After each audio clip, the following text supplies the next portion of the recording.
Welcome to the Sharpway Show. So happy to have you with me this evening. It's a little bit past 7 p.m. on the East Coast, so you've got to listen to me, I guess. That's the rules. So yes, I'm so happy that you are with me today. And today, I have a very interesting guest. I yap all day long about localism. I do. You hear me talk about it. I travel across New York State and visit the local people and the local diners and gun shops and vape shops and every place else I can find. I do visit them all the time, and I talk about localism. So finally, I have with me someone who is a local legislator, someone who I think is really what made me think about this specific person is I've met a lot of politicians who I think are doing a lot of this work for themselves, if I may be clear. I'm not going to say it while she's on. I want to get her in trouble. I'm not going to mention any names. But I think this person is not one of those people, and I think she actually does care, and she wants to make things right. She is the county legislator from Monroe County, Rachel Barnhart. How are you? I'm good. Thank you. Thanks for having me on, Larry. Absolutely. And if you want to follow her, you can. You can follow her on Twitter if you want, at Rach, R-A-C-H, Barnhart on Twitter, or now as they call it, X. Or you can check out what she's doing on her website. Same thing, rachbarnhart.com. So let me ask, I think the most important question that I feel for New York State, and that is so many of us leaving. Right now, New York City, where I live in Queens, we're under 8 million for the first time in decades. We're under 8 million. The state's losing now around 300,000 a year, give or take. It's a big problem. Is there something we can do locally? I know you're not the governor. I got it. I'm just not the mayor.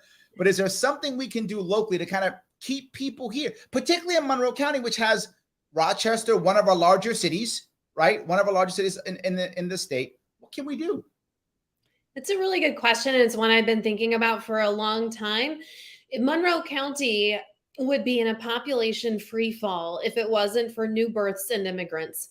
I remember, I haven't looked at the latest trends, but there was a time where, you could take a decade and realize that, 30,000 people left out migration, just left. And this is a county of about 750,000 people. So it's a lot of people to leave. Yes. But we've been sort of flat because we have, new babies being born and immigration. We have some big colleges here that are, I think, mostly account for that immigration. So what do we do to prevent that out migration? But hold on for 1 second. I do want to bring this up. People who are listening who are not in New York State may not realize that we have some really great colleges. Like we really have some great colleges, right? Particularly in that area. I mean, RIT is amazing. We have some great colleges. I just want to bring that up. So please keep going. Yeah. So the question is, why are people leaving and what can we do to get them to stay? I think most people are leaving not because of the weather, or I think they're leaving because of economic opportunity, and they're just able to find better jobs elsewhere, better paying jobs. I personally think we have such a great affordable place to live, even with the high property taxes. I think it's still a great place to be, but people are hearing the call elsewhere.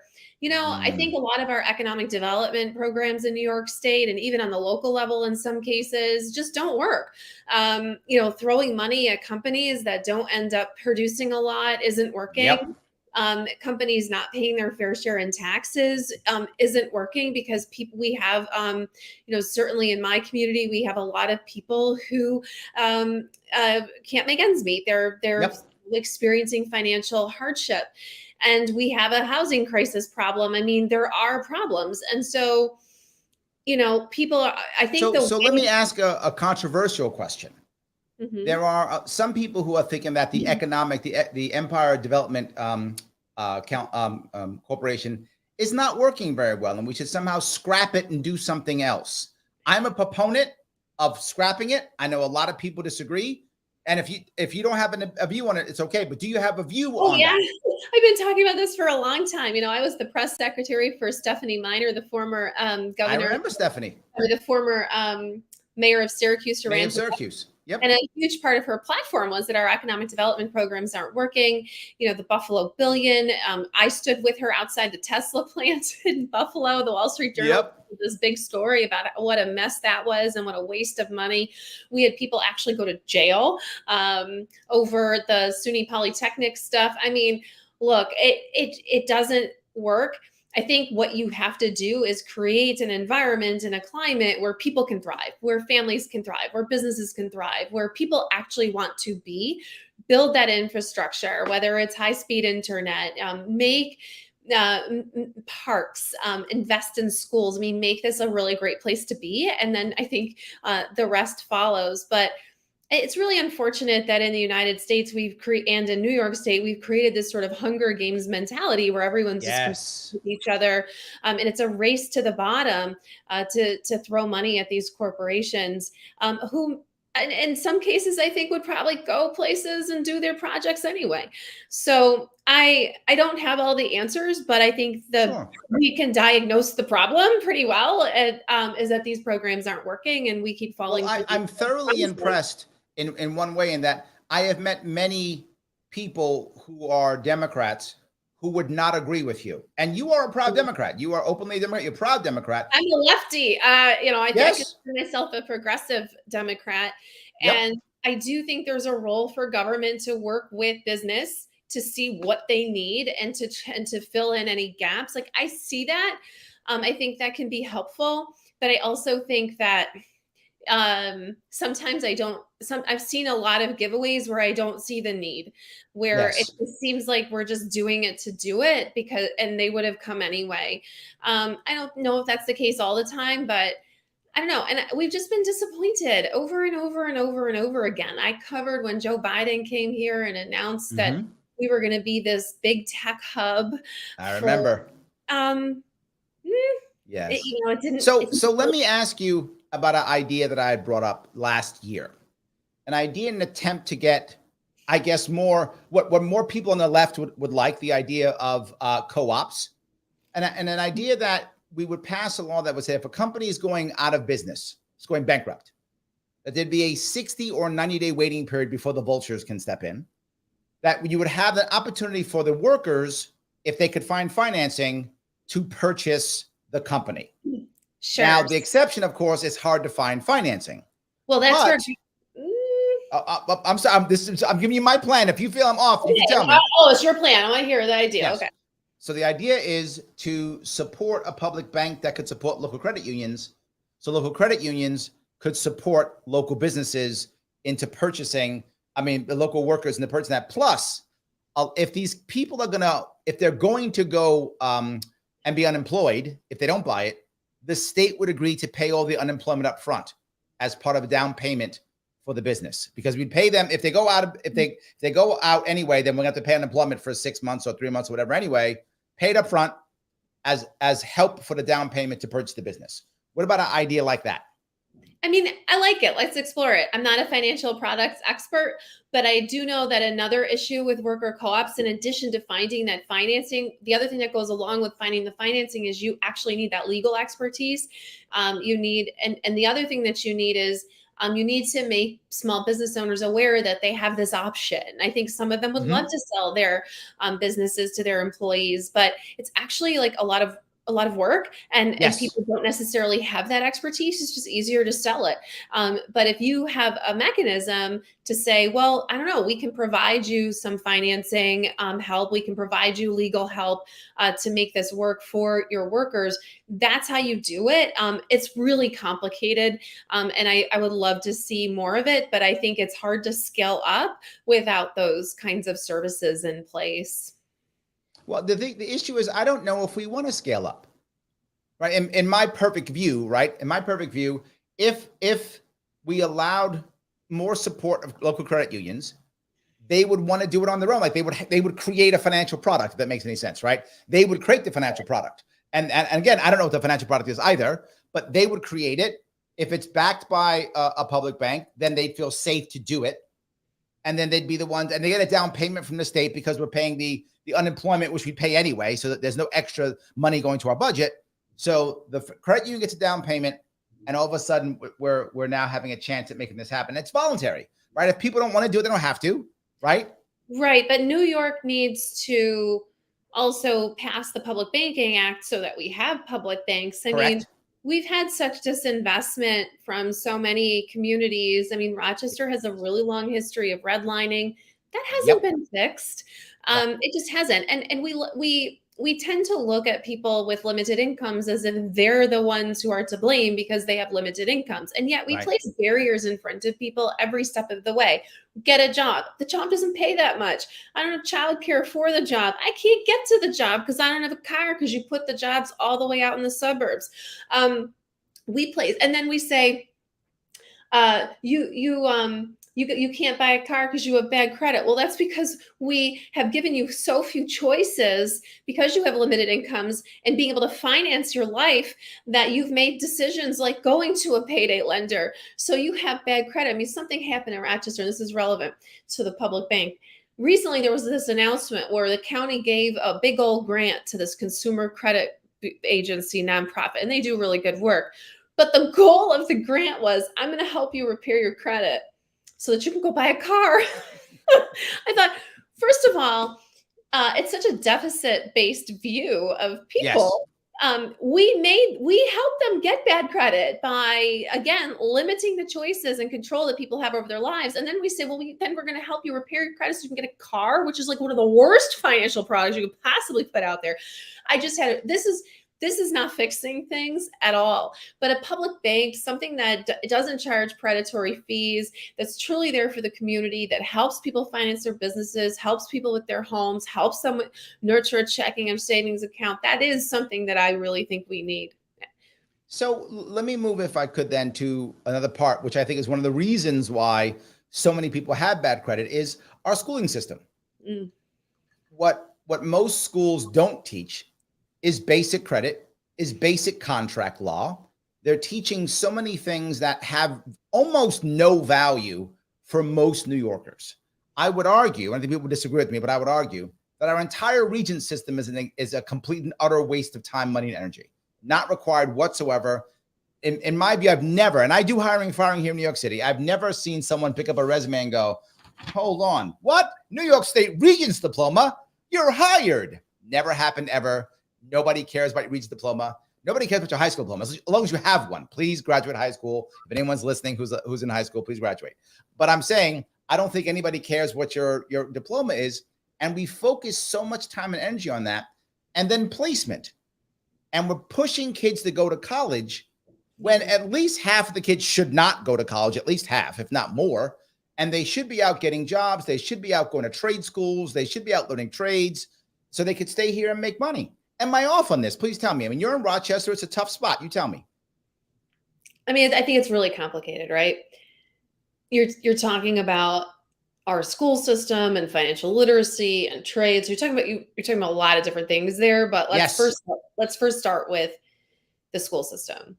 The school system is being decimated because we no longer treat public education as a common public good. So many people a lot of people, we've commoditized education. So a lot of people are just opting out of the public school system by moving out of the city, sending their children to private schools and choosing charter schools, which are public schools technically, but they have removed kids from the city school district. So what you have is a public education system that is dying because we have essentially decided that if you have the means, go. But hold on, isn't it always been that way? Haven't wealthy people always put their kids into cool private schools? Hasn't that been a thing for years? Yes, but certainly in my community, we have incredible socio-racial economic segregation. It's one of the most Sure. segregated school systems in the entire country. We Yep. always rank at the top. Yep. Separate is not equal. The way you lift up a public school system is you tie the fates of all children together. You can't the city schools district is overwhelmed with problems, overwhelmed with families who have who are under resourced, and I mean we have financially under resourced communities here, and then they have so many problems. We know that poverty causes chronic stress. We know that there are just a lot of problems, and those of course go into our school system, and then we blame the school system for outcomes. But you know, I believe very strongly that we need a different model. You know, I think we need. I think we need.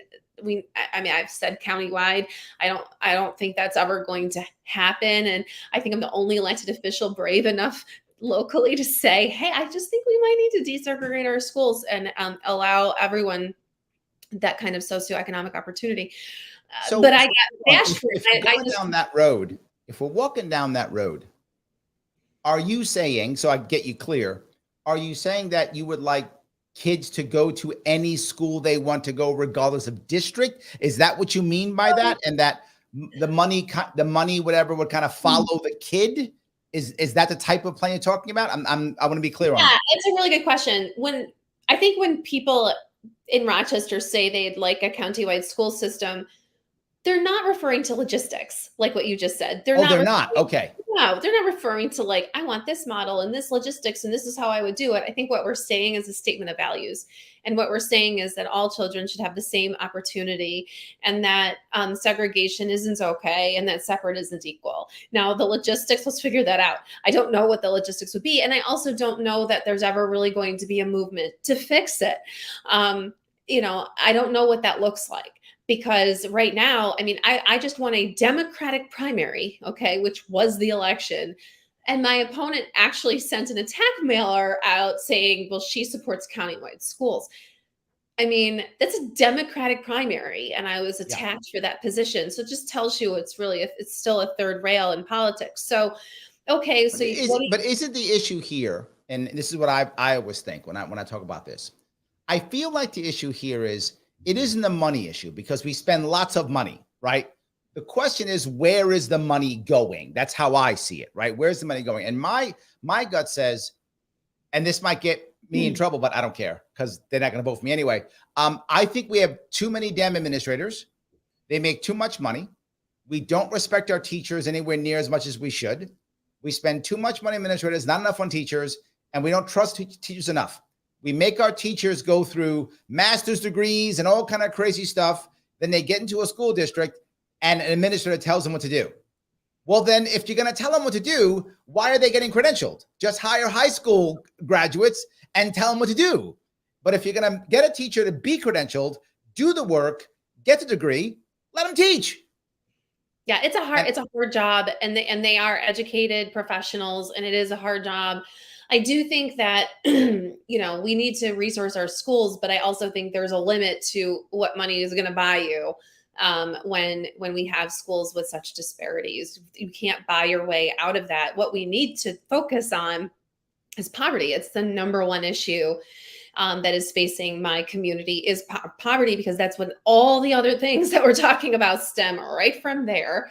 And I just read Matthew Desmond's book, Poverty by America. And I really think that, you know, what he's saying is we could solve this if we wanted to, but too many people are benefiting from the system the way it is now. It's a poverty industrial complex. It absolutely is. Like, it's people are making money to keep people in bad spots. Yeah. What about an idea? How about an idea to where we use public housing, which is a big deal here in New York City. I don't know how big it is in Rochester, but it's massive in New York City. And almost all of them are failing. Like, New York City public housing is an embarrassment. We should be embarrassed on how bad it is. Again, I'm not aware of how good or how bad it is in Rochester. I know many areas it's a problem. What if we were to have a system of public housing that would be focused on rent to own? versus, with ideas. say again? We got lots of ideas. Well, that's why I ran for governor, because I want to bring up the idea of rent to own. My issue is, and I grew up in the South Bronx here in New York City, poor area, a lot of renters. But the issue is most people I see, and I would bet the same's in Rochester, most people who are in poor areas, their mindset is not an ownership mindset. Their mindset is in a month-to-month mindset, right? I'm trying to pay my bills this month. That's what I'm worried about. And I can't even imagine going 3 months out. That's like crazy people. I just got to get this. I got to get done this month, right? That's my worry. If we could start shifting people into an ownership mindset by giving some an option, again, an option to go rent to own, I feel like over time, this wouldn't be overnight, but over time, people would start saying, wait a minute, maybe we should start owning our homes. It takes care of the gentrification issue, right? Owners love gentrification. It's renters who hate gentrification. So the gentrification issue goes away. It happened in Singapore. It happened in London. And in both cases, what wound up happening, there were some faults, obviously. It's not perfect. But in many cases, what happened was voluntary integration, both ethnic background and socioeconomic. It happened naturally as some people sold, some people rented, some people bought, back and forth.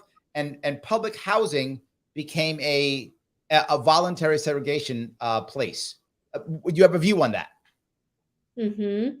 So, Larry, one thing that is problematic, so I don't know how necessarily the rent to own would work, but people are not, I'm going to keep saying this, people are not struggling because they don't have a mindset of wanting to get ahead. People want to get ahead. They're very resourceful. In fact, people with limited incomes might be some of the most resourceful people that we know. The reason people aren't owning homes is because, particularly in my community, we don't have enough housing that is affordable and safe and quality. So what ends up happening is we have taken away choice from people as to where to live, because the only places where they can live are in places that they're being exploited. They're being segregated and they're being exploited because they don't have enough money to have choices to live elsewhere. We do not have enough public housing in Rochester. We actually have pretty good public housing. We don't have enough of it.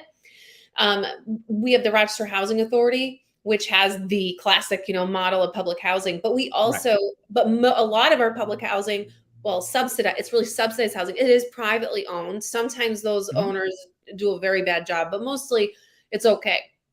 We don't have enough of it. So there was this market study that showed in Rochester, people have really low incomes. So the cost of a brand new unit that, the landlord can maintain and pay the taxes on and everything, it's $1,500. Well, people don't make that much. So there's this big gap of like $800-900 that people need. And so nobody's giving it to them. The government we don't have enough vouchers. Section 8 is capped. So what ends up happening is these folks live in places that are horrible, and the landlords have absolutely no incentive to improve them because they can't get money, or they're just taking every dime they can squeezing every dime they can from these units, not keeping them up. And if the city says, okay, well, we want to do all this code enforcement, guarantee you some of these landlords are going to walk away. And now the city has an empty derelict house and the people have been evicted because of code problems. So the solution is it is more public housing. And yes, we need people to own their own homes, whether it's co-op model or we do. But again, the devil's in the details. What does that look like? Because right now, people just need a roof over their heads as well. We have a big problem. So what if we were able to say, relax some of the Department of Buildings rules and regulations, the code enforcement, to allow for tiny houses, which I know in New York City we don't do, but we could allow for the tiny houses, and then allow private organizations to build those houses that want to, as long as they are a rent-to-own model.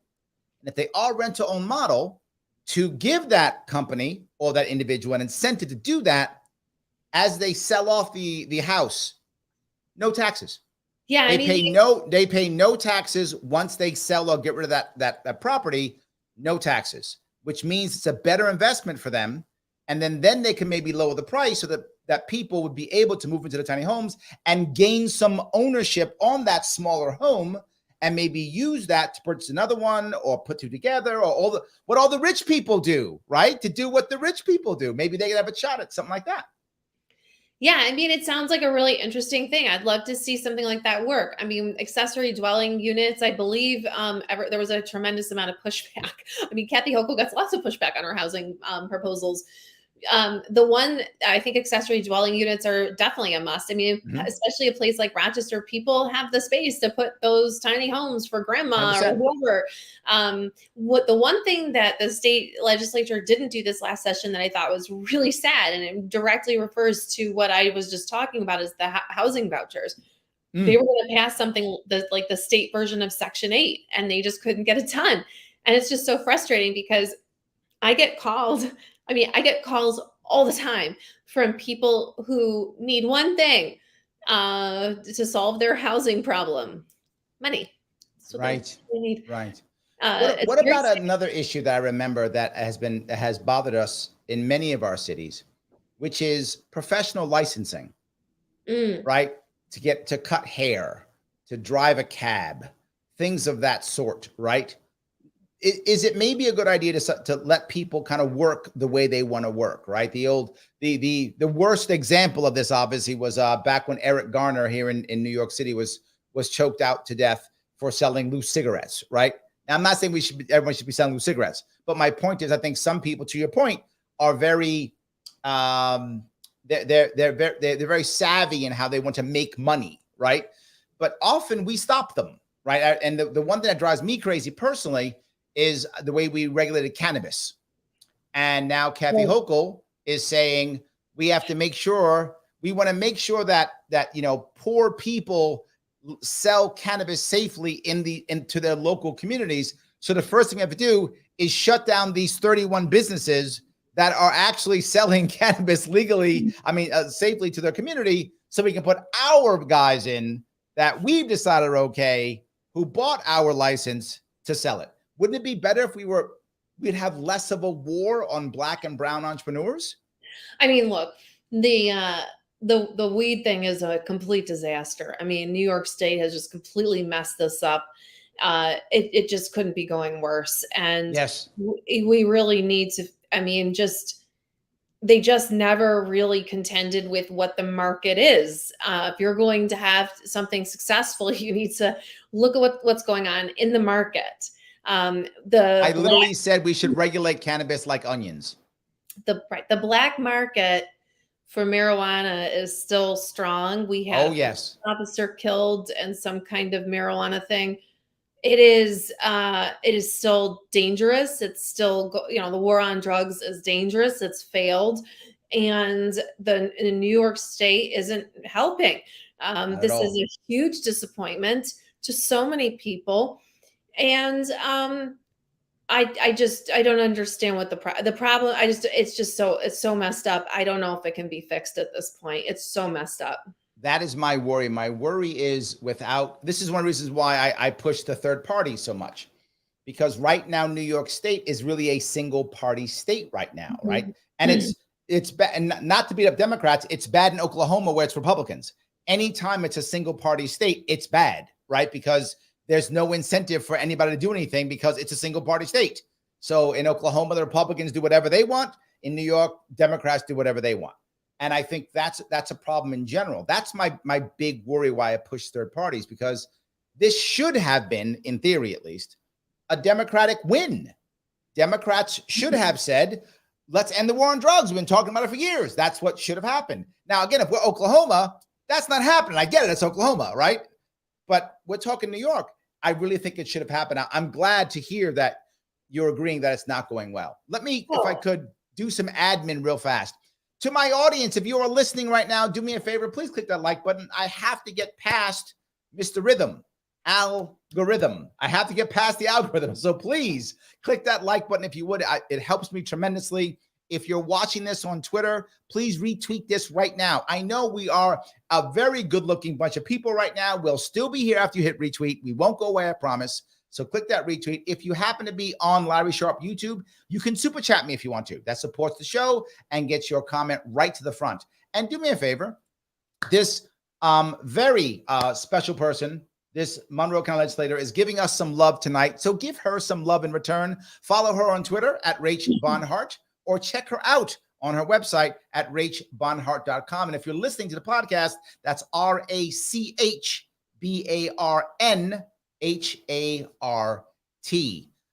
Let me grab a couple of comments if I could. Is that okay if I grab some comments? I'm looking, I realize there's all these comments. Sure. Yeah, yes. People do. Most people actually don't watch this live, but lots of people do watch it live. So yes. Legacy Zach says, to save New York is to save America. I agree. I say it all the time, right? If the way New York goes, most of the country will follow over time, right? If you're in Utah, it's like 30 years. If you're Jersey, it's like tomorrow. So I think it's true. I do think that. So Michael mentions that he almost went to RIT out of high school in 1982. Absolutely. Yes. No Soundbites Alive, who was a friend of mine, Michael Voss, he says, lack of jobs, high taxes are pushing me out of the state, Broome County. This is an issue I see all the time, right? I feel it too. I have a pull to move also, right? I've been looking at Chattanooga, Tennessee. I was looking at Charlotte, North Carolina. I was looking at the places, but still I'm holding on in my fake bunker. I'm holding on here in Queens, trying my best. I heard something. I heard that New York State last year lost $20 billion in revenue from the IRS, said, just in migration.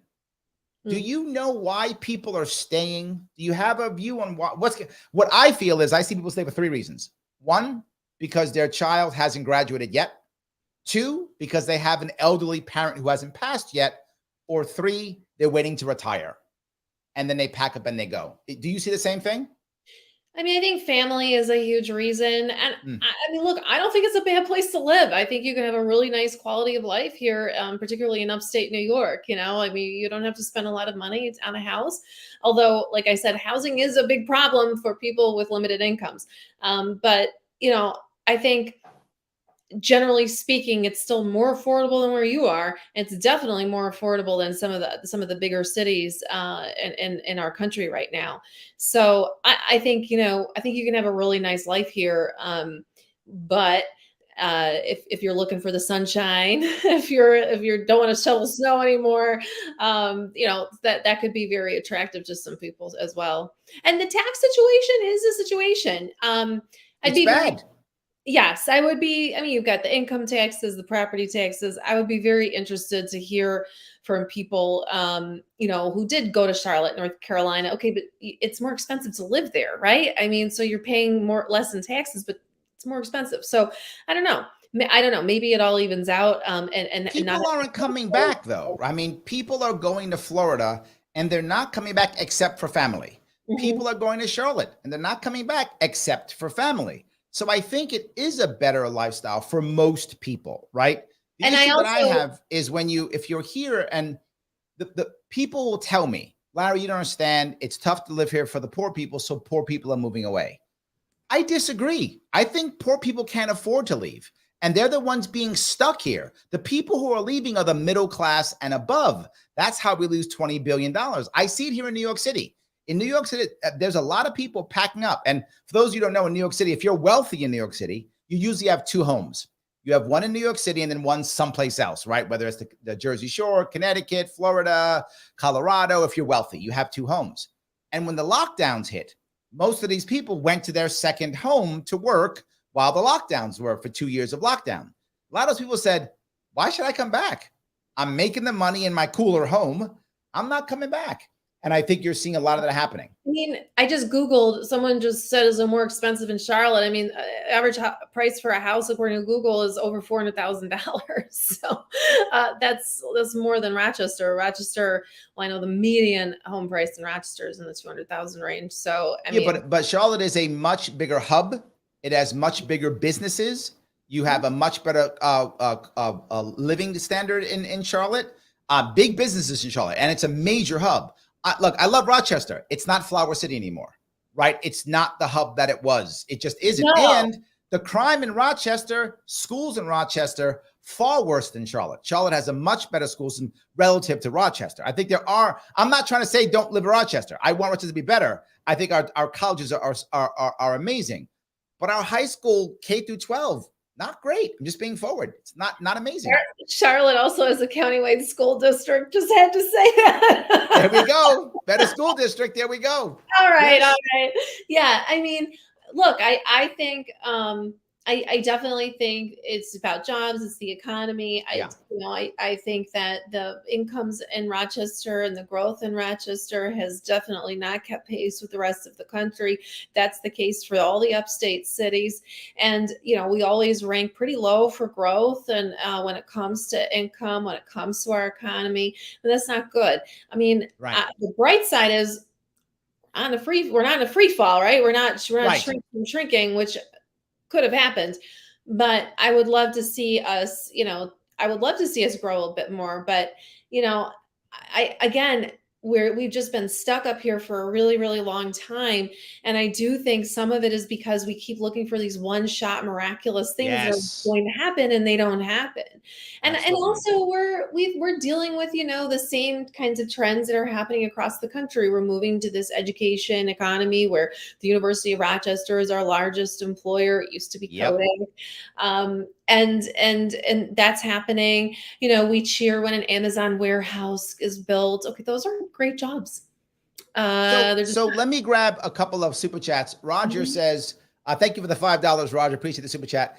Massachusetts just passed a right of refusal law. Also, we have an organization on Long Island, forgot the name, that helps transition businesses to transition to a co-op. Yes, I feel like that mindset, and I'm all about ownership mindset. Like I burn it into people's skulls because I remember what it was when I was a kid. And I tell a story often. I used to sell cars years ago. And when I would sell cars, I said, Yes, I know. So yes, I used to sell cars. I did. And when I would sell cars, I could tell someone's socioeconomic background by what they cared about for the car, right? So sometimes I'd find people who would just say, what's the monthly note? That's all I care about. It's a cool car, monthly note. And as a new sales rep, I often felt bad. And I'd want to, let me explain the contract. And they would shoo me away. I don't care. How can I get the monthly note lower? I'm like, don't you care what the percentage is? Don't you? And people would say no. And I think the ownership mindset, as Roger's saying, I think is right. If we get more people understanding that mindset, they'll think, I want to own something at one point, even if it's a car, which isn't always a great thing to own because of the depreciation, but I'd still rather them have it. So Roger goes on to say, outlaw private equity from owning housing. Oh gosh. I mean, what a problem it is across the country. It is. Even here in Rochester, I just saw a report, the COCO's dashboard, that our home ownership has dropped in the city of Rochester over the last 10 years. That was very sad to see. Very sad to see. Absolutely. But look, so let me touch those two pieces if I could, which I think may be interesting. What if we were to do two separate ideas? One of the ideas would be, what if anyone who has a small business in New York State, if they agree that they will sell only within New York State, they're immune from all federal regulatory bodies. And I would also treat all farms in this case as a small business in this case. So if a farm agrees to sell only locally, not across, they can avoid the USDA, they can avoid all those horrible monopolies that destroy them. They can slaughter their own animals locally if they want to. They could sell raw milk if they wanted to. They could ignore that as long as they sell only in New York State. Wyoming has this rule already. So maybe if we copy that, now the local diner has a chance to compete against the McDonald's and the Tim Hortons and all those up there. Maybe that's a plan that would help our local business to move forward to do better. Yeah, I mean, you keep throwing these ideas at me, Larry, that I don't know a lot about, but they all sound. I want to have a conversation. That's why I'm throwing them out. They all sound really interesting to me. And I do think that we need more innovation in government. We need more innovation and more ideas. And we can't be afraid of trying things. And we need to be bold and we need to be brave. I mean, I think sometimes we're just there are so many entrenched interests that don't really want to solve our problems. Right now, you alluded to crime in Rochester. We are like the car theft capital right now in the country. Yep. And there's like 11-year-old kids doing it. And so it's so sad because no well-resourced child is going out stealing cars, okay? Right. No well-adjusted child is doing that. And then we keep hearing, well, it's the same kids doing it over and over. And so my question is, well, what are we doing for these kids? They're obviously in crisis. Their families are in crisis. What exactly are we doing for them? And so my conservative friends are always like, oh, it's raise the age, it's bail reform, it's such it's a family. Okay. No, Listen, no, that's not the I answer. think, I think we can all agree what we're doing now isn't working. Yes. So, And punishment is not the answer. Tell your conservative friends, stop punishing people. Well, you also can't lock up 11-year-olds, and not for nothing. What we have right now is a bunch of kids. Consequences actually don't matter to them because they think they're going to die. Correct. They think they're going to die by the age of 20. So I'm sorry, but threats of things isn't going to work for them. They literally live every day thinking they're going to die, and so it's the nihilism, I think, is what a psychologist called it. That's what we're dealing with. I don't know what I wanted to see this like youth and family task force, which I know sounds a task force, yeah, but I really think we need to get all the disciplines in a room. Really think big. Find them. Who are they? Go door to door if you have to. Who are they? And then do the troubleshooting. What do you need? And I always go back to sometimes people just again they need money. Maybe the kids are couch surfing. Maybe they just need food. Maybe the family is about to be evicted and they need help with housing. Maybe they need mental health counseling. Maybe. But I like all these things. My worry is this becomes a Band-Aid. Right. I want to do something that grows further. So I have another idea for you. I'm going to throw tons of them at you. Let's hear tons of ideas for you. What if we had a rule that at the end of the year, when you're going to send your taxes to Albany, you could, if you chose to, take $250 of that taxes and give it to a local nonprofit. So it's a nonprofit period. If it's in your county, it doubles to $500.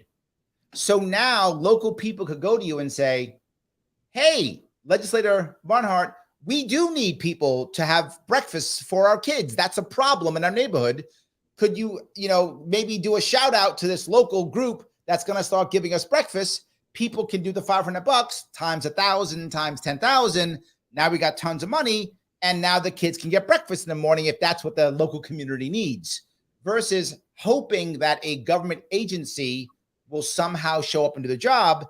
You could actually then hire the local people to do the local work with local money. And particularly if you're someone of stature and you want to help, well, you could give your $500 easily. You could throw extra there if you wanted to, because you're someone of stature. You own 3 McDonald's in the area or something, and you want to be good to your people. So you throw some extra cash there.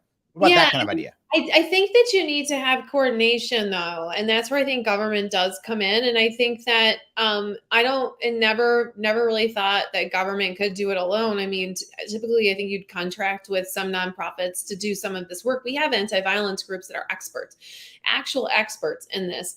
We're trying a program now where we're actually paying young men to stay out of trouble. We're teaching them life skills and, giving them the tools that they need to be successful, but that comes with a check because they need that too in order to get on their feet. And so that kind of, and they're all staying out of trouble, that kind of thing. And what we're doing is we're not paying them to stay out of trouble. We're investing in their I like that. We're investing. I like that. Investing. So that's what we're investing in you as a person.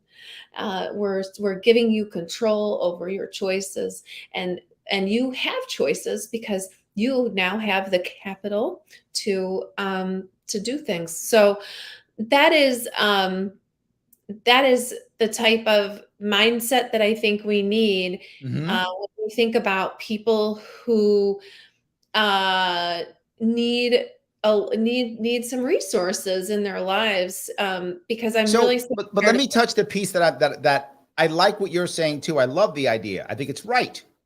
My issue is, and I think you and I agree 100% on this, going back to the one party system, I think we need electoral reform desperately in New York State, because when you have a one-party system, there's no incentive.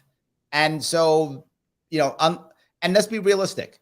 Unless Kathy Hochul decides to not run, she will be governor as long as she wants to, as long as she doesn't grab anybody's butt like Cuomo did, right? As long as she doesn't do that, she'll be governor as long as she wants to be governor, because no one's going to beat her across the state, and the Republican hasn't won a statewide election in the state in 22 years.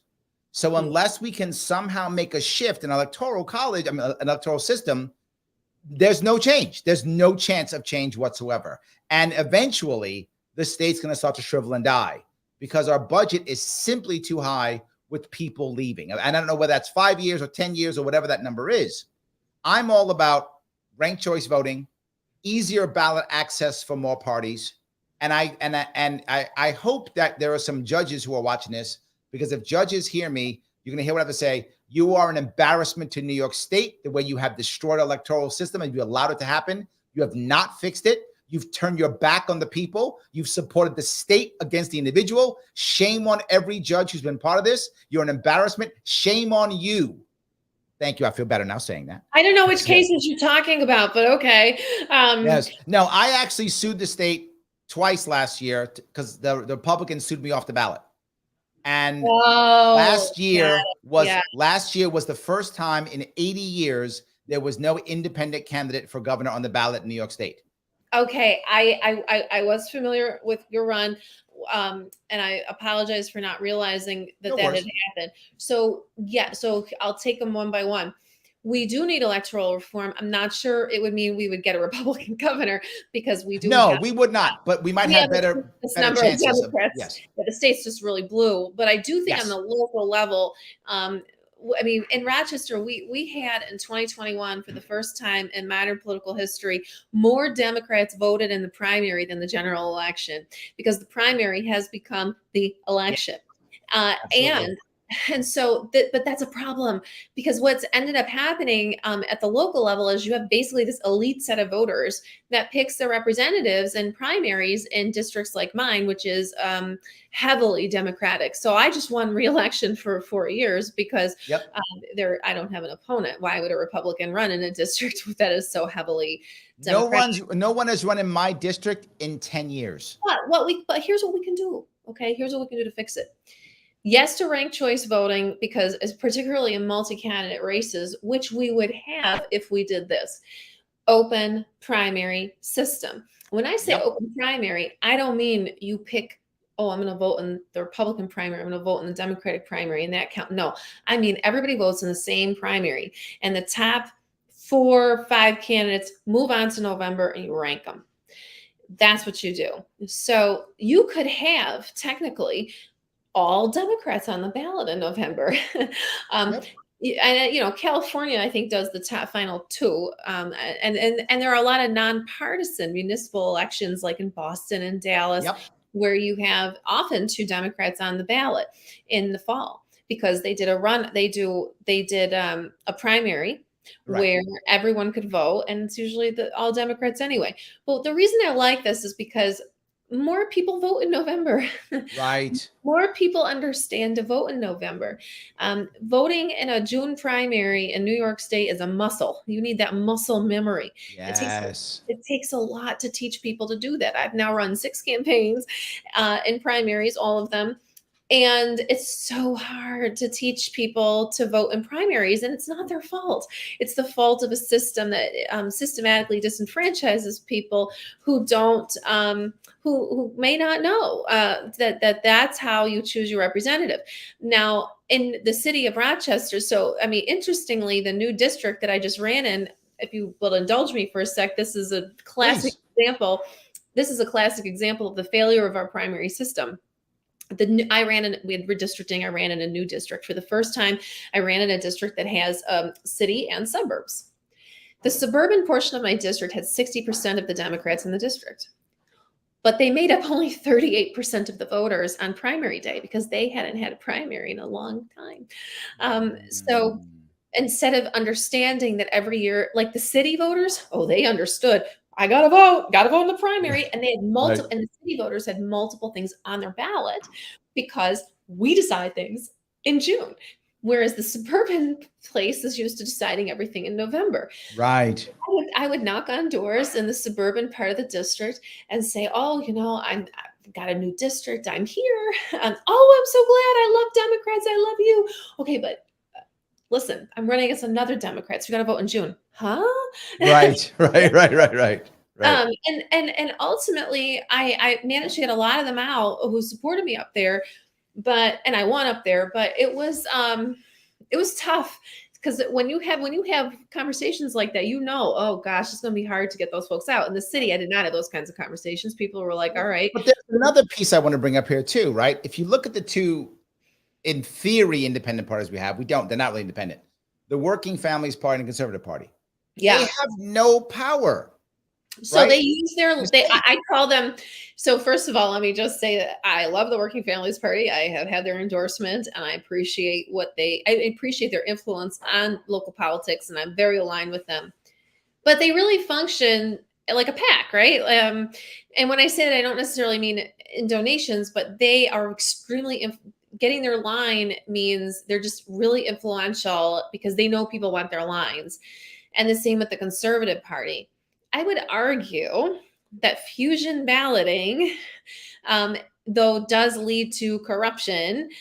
We see that over and over with the judicial races in Monroe County. You've got conservative judges doing opportunity to ballot to get that Working Families Party line. Right. They're conservatives. And so what they do is they register their family and friends to be Working Families Party members. And because they might only need 50 votes or something to win a primary, so they get all their family and friends to register as Working Families Party people so they could game the line. Listen, no, that should be illegal. But it's been tested in the courts. It's not illegal. People are allowed to register whatever they want so they can vote wherever they want. Fusion balloting is wrong, I think, even though, and I say that out of complete love for the Working Families Party, but fusion, they're working in the system that they have and they're doing a good job. But fusion balloting leads to corruption, in my opinion. Why not just say Rachel Barnhart, D, WFP? One line. And I also, though, think the other problem I have with fusion balloting is this. Do they think voters are dumb? Do they think just because they think they're going to vote for you on a different line just because you're on a different line? But they do. Oh, no, they do. I see this across the state all the time. The amount of conservatives who told me, I'm going to send the Republicans a message. I'm going to vote for Lee Zeldin on the conservative line, which is absolutely stupid, makes absolutely no sense. If they didn't have that line, they'd still vote for Lee Zeldin. But my point is, no, some of them wouldn't. Okay. Because some of them were angry. They think that Republican Party isn't conservative enough for them. Some of them would stay home. I don't know what percentage that is. Say 10%, right? Whatever that number is. Some of those conservatives would stay home, but they have a conservative line. And they think they're bringing the Republican Party more conservative by voting for the guy on the conservative line. By the way, if you did that and you're listening, you did not. You didn't do anything. You changed absolutely nothing. You were fooled, and you got the conservative line to stay on as a party. Are you running for something this year? No, not at all. I'm out trying my damnness to get people to see what I'm trying to do, make as many friends as I possibly can, because next year I need to get 60,000 signatures in 6 weeks so that I can get a real independent party to exist in New York State. Right. Now, but you don't just need to get the signatures, right? You also need to get the votes. Am I correct? Right I need 2% of the electorate in November. I think we should really simplify this whole thing and just move to the final open primary and the final 4, final 5. Alaska did it. It's a very interesting system. Yep. I also think too that the petitioning to get on the ballot, is, it's just crazy at this point. And I'm a monster door knocker. Everyone knows it about me. I'm knocking on more doors than anybody. But I had to get almost 500 signatures, which of course then you've got to try to double to get on the ballot for a district that is a tiny fraction of the size of an assembly district, and they had to get 500. So it's like, right. It makes no sense. it's just a barrier to people. And then Yes. it's just a barrier. And I just think it's just crazy. It's just a way to stop people from running, which, that's the name of the game. That's what they're trying to do. Yes. A judge actually told me in Steuben County, he said straight up, he said, oh no, these are good laws. They're meant to make sure that no one who can't win can't be on the ballot. He literally said that out loud. I don't know that I buy that, because there are a lot of people who can get on the ballot with the signatures and still run terrible campaigns. I know, but my point is he should never say that. And it's an embarrassment that he said that. He shouldn't believe that. He should actually understand that voting is part of the First Amendment. You should be able to vote for whoever you want to. And the idea of printing ballots is a relatively new thing. People used to just vote for whoever they wanted to vote for. Those days are long gone now. Sure. And yeah. And I like the idea of mail voting, the early voting. I mean, just make it easy for people to vote. And I think, I just think that we have so many barriers up to participation. And right now, the primary system, particularly in places like where I live, it's just, the turnout is going the wrong way that it should. And it's just not a great trend. People are giving up. They are giving up. It's true. Well, and for good reason. We don't Yes. have many choices. Yes. So let me do a little bit more admin if I could, guys. Again, if you are watching, please do me a favor, click that like button. It does matter. I got to get past Mr. Al Go Rhythm. I got to get past him. So please click the like button so I can do that. If you're watching on Twitter, please retweet this. Every time you retweet it, more people see it, or re-exit, whatever the thing is now. I don't know whatever it's called. Please do that. If you're watching on YouTube, you can always super chat me if you like. Please do so. But whatever you do, please support this wonderful person who decided to give us an hour of her time. She's so good to us, Rachel Barnhart. Please follow her on Twitter at Rach Barnhart, or check her out on her website, rachbarnhart.com. Let me grab a couple of comments if I could. Sam says, I did my master's degree thesis work looking at empire zones in general. I didn't find any strong evidence of meaningful growth relative to the rest of the state. I think that's true. I think you would agree with that too, wouldn't you? Oh yeah, empire zones were all told. We knew that those were a failure and that they didn't work. Yes, absolutely. So Sal says, Larry, another problem is that they've made capital gains taxes to the level that I used to have under 10K in stocks that I had to dump because I couldn't afford to keep paying the state $200 to $300 a year. My issue with that type of taxation, obviously I'm a libertarian, I don't want taxation. Of course I don't. However, to be realistic, I would rather give someone that benefit if they're doing something to help, right? Getting people to do the right thing. And that's why my process of getting rid of the capital gains tax was assuming these banks would then be buying properties, that they would be doing a rent to own scheme to give people housing. So if you're giving people housing, I'm fine giving you a tax break. I'm happy to dump all the taxes if you're fixing my housing problem. But if you're not, I'm not sure where I want to go there. I don't know. Do you have a view on that? Not really. That's fine. No worries. So you are, hold on, let me grab a couple more of these. You've made Michael happy. He says, I do appreciate that you're answering, Rachel. Even if I don't agree with all being said, I respect you are speaking publicly. Look at that. See? There we go. Well, I think that's important though, right? Because I had a lot of voters tell me, listen, I don't always agree with you, but I know you and I trust you, so I'm going to vote for you. And I think that's really important that we dialogue. And, I will go on a conservative show. I know you're not conservative, but I mean, you're on some issues, but not, I read your website. I wouldn't necessarily call you conservative, but listen, if I can expose people to some different points of view and you listen to different points of view, I think that's good, because I know I've changed some minds. So I think it's important to engage, or else what are we doing here? And we also want to be able to build coalitions based upon issues, right? Sure. So when there are things that we agree upon, we should be able to get together and go, no, we're together on this. Let's move this issue forward and get something done, versus going, wait a minute, what did my party leadership say? I must do whatever my party leadership says. It's much better if you can create some kind of coalition. Patty says, I cannot leave. I cannot afford to live here or leave. I'm between a rock and a hard place. Just what you were talking about. Well, listen, I just mentioned I am now will be representing as of January, a suburban area. They just did this reassessment, and the housing market's been a little crazy in Rochester, like it is everywhere else. And so a lot of them are senior citizens. I had a couple seniors cry because they really thought they would not be able to afford their taxes or be able to stay in their homes anymore. It was very distressing. So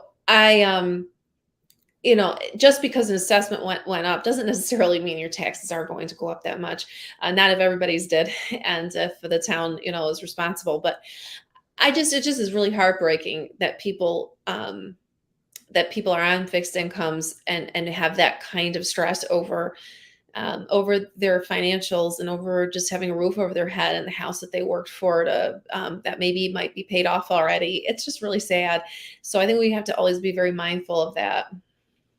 Yeah, I've always thought that if we wanted to get more people to retire here, that we should actually do a reduction in property tax once someone hits 65. Well, we do have those benefits in New York State, but I'd be curious. Oh, sorry, my dog just decided they were going to bark. So sorry. Oh, that's awesome. No, dogs are good. I like you more now. Dogs are awesome. Oh yeah, I got 2 of them, and I keep the shades down now because they keep barking out the window. So when I'm on a call, but they had other ideas right now, so that's okay. But yeah, so the idea that I had was once you hit 65, your property tax goes down 5% every year till 85, down to 0. Trying to get more people to stay here, retire here, spend their pensions here. As you know, we're getting killed with these pensions. People are getting their pensions and spending them in Florida. Yeah. I want you to spend your pension in New York State. You earned it in New York State. Spend it in New York State. My parents are retired educators. They might be snowbirds, but they go down half the year. And for them, I think I do think it's weather related. I do. I think they just really, really love and a little bit of social life. I mean, they've got friends down there. They built a life down there. So they go December to April, but you can't take that away from them. Right. I'm just glad they don't. I'm just glad they're not there full time. So let me ask one more thing, if I could. Yeah. And that is, how do you feel? I know you don't have any control of this. It's just your opinion. How do you feel about New York State? I know some counties do this, but New York State allowing the citizens to put ballot initiatives that will change maybe law and or amendments, that kind of thing. Because I think that if we did that, we get more stuff done past the one-party state. That's what I feel. Yeah. So, okay. First, Patricia asked what kind of dogs. I have a beagle and a sheepadoodle. Nice. Penny and Prudy. Okay. So direct democracy is a really good thing. Ballot initiatives are a really good thing. And I think we should absolutely make it easier in New York to do that. Petition a referendum. You can do it for certain things. And I think we should do it more.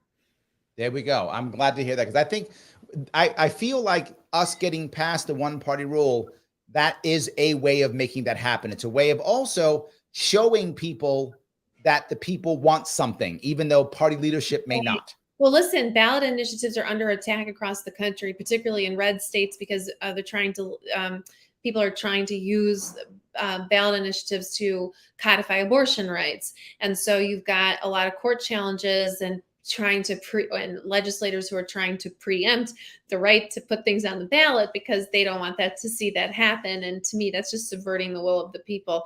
Absolutely. Yeah, I think that there's a danger with direct democracy that you could see things that hurt the rights of others, but that's why we have courts, hopefully, that would just throw something like that out. So I love it. I think it's really important.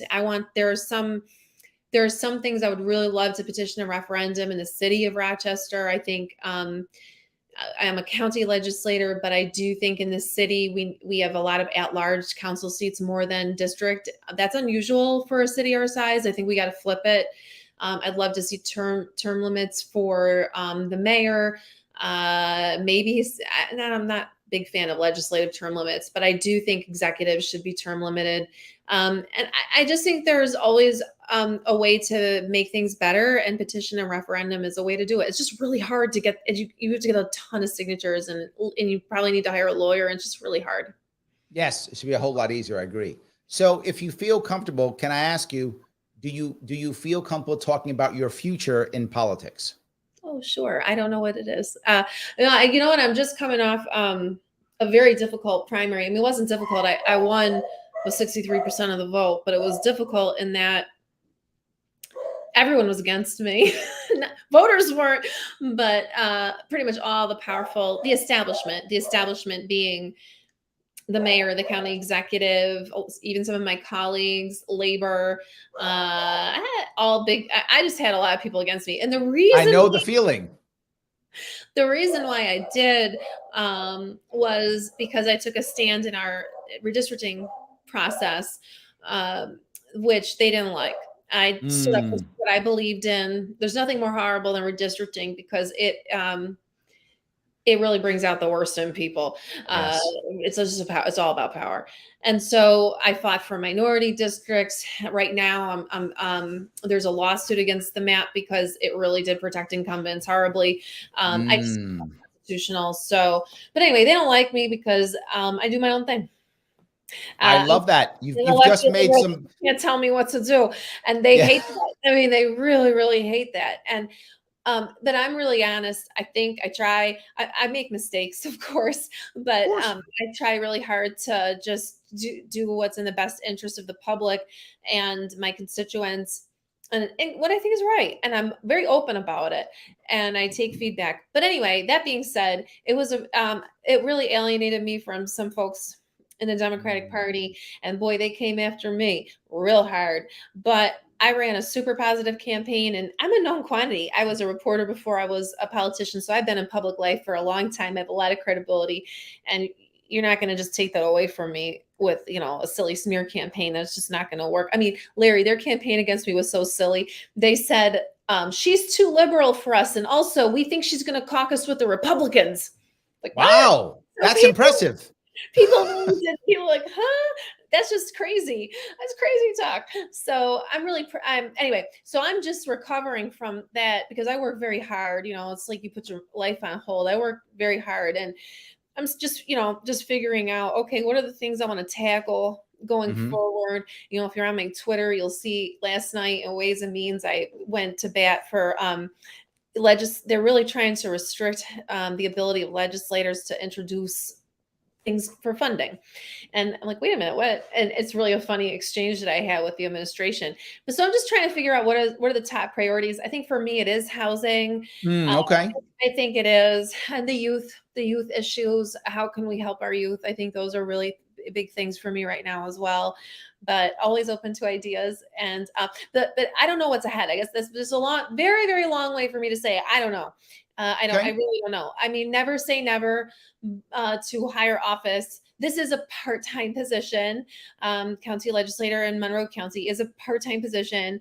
And I'm doing okay. I like my life right now. I feel like I'm making an impact, but we'll see what happens. Politics is rough. It's hard. Yes, it is. Absolutely. Excellent. Well, is there anything else that you want to cover before we wrap this up? Again, I'm really glad we had the opportunity to chat. I appreciate you having me on. I really did like reading your website. I was real scared. What did I get myself into? And I read your website. I said, okay, I got this. This is okay. I can do this. Oh, good. Oh, good. I love it. Your ideas. Well, lots of ideas. We need ideas. So there we go. Well, everyone listening and watching, thank you so much. Please check out Rachel, if you would, at Rach Barnhart on Twitter, and also her website. It's RachBarnhart.com. I will be back on for everybody tomorrow at 3 p.m. with a libertarian out of Washington State. And then at 7 p.m., I'll be back on Friday night. I will see you all.